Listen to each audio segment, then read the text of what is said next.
Well, hello everybody. This is just a little check them in video, little progress update. Not really stuff that I did a bunch of little small projects. Didn't really necessarily feel like doing a video on, or didn't feel it necessary. But hey, it's just part of the process putting this thing together. So what I've done, as you can see behind me here, that looks like a complete engine minus the old transmission. I need to go pick that up, put some tires on the subframe, because my plan is to roll this over here on the other side of the shop where the Transmorado resides, with the idea of painting the firewall here on the Lamborghini.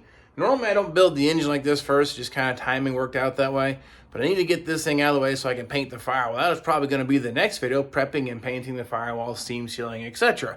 But I wanted to kind of fill in a little bit of the blank. From last you saw, this engine had some accessories on it, but now I've got a whole cooling system, so I guess you should say a few little bit of a highlight reel for you to kind of cover a few things, just in case you were curious. Yeah, like I said, we had the accessories on. I have now mounted the AC compressor, verified my pulley alignment. I've got a belt on order, 58-inch long belt for those who are wondering, in case you need to know, and I'll let you know if that actually works or not.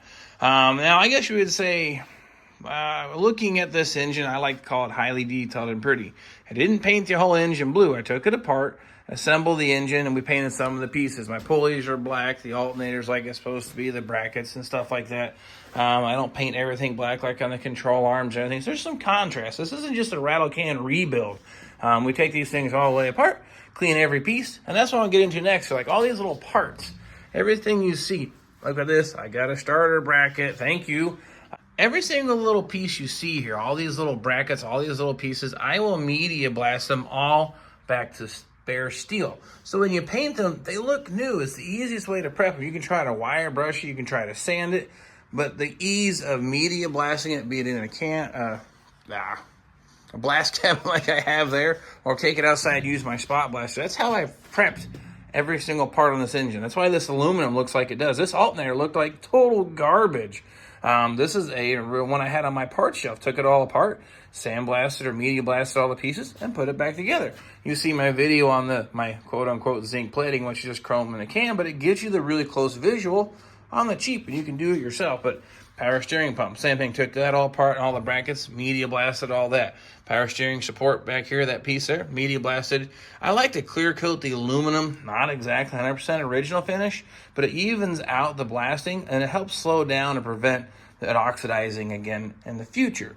Even these brand new brackets I got for the AC compressor, that's cold rolled steel, but it has a layer on it, so if you media blast it, it takes it off and the paint just sticks to it. It doesn't come off, a super durable finish.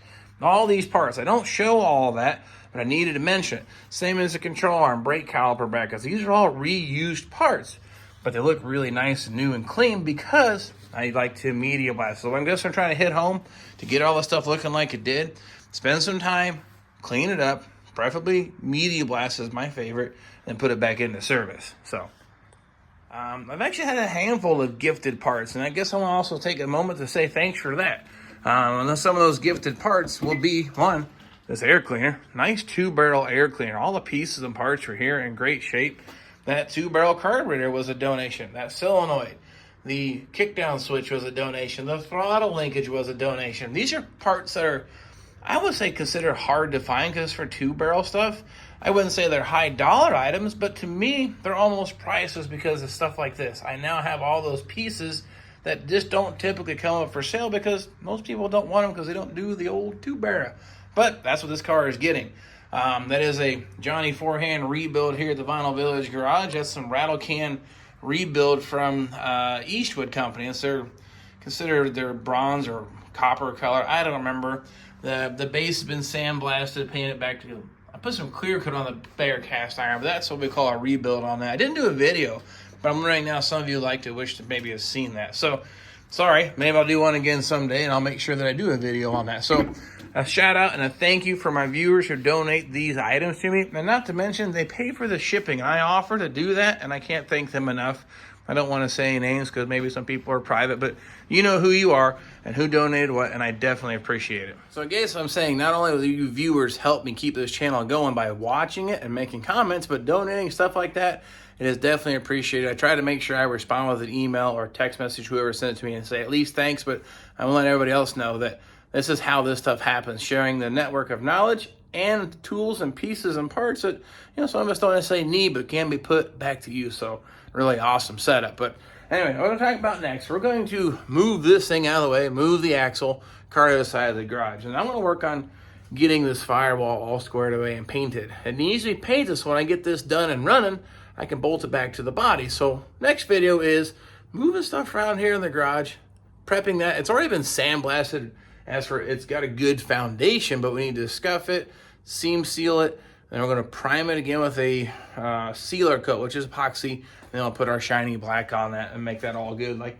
the bottom side of the car here. So you don't want to miss that. So please subscribe. I'm going to say share with your friends. And of course, I'm going to ask for a little bit of, again, if you like what you see, share it with somebody else. Might find this stuff entertaining, helpful, educational, or whatever you want to call it, because I'd like to see this channel grow. I have an insane goal of 100,000 subscribers. I may be dreaming on that one, but you got to have goals in life, right? So that's what we're working towards. So if we can make that happen, and the best advertisement is word of mouth, good or against, hopefully it's good.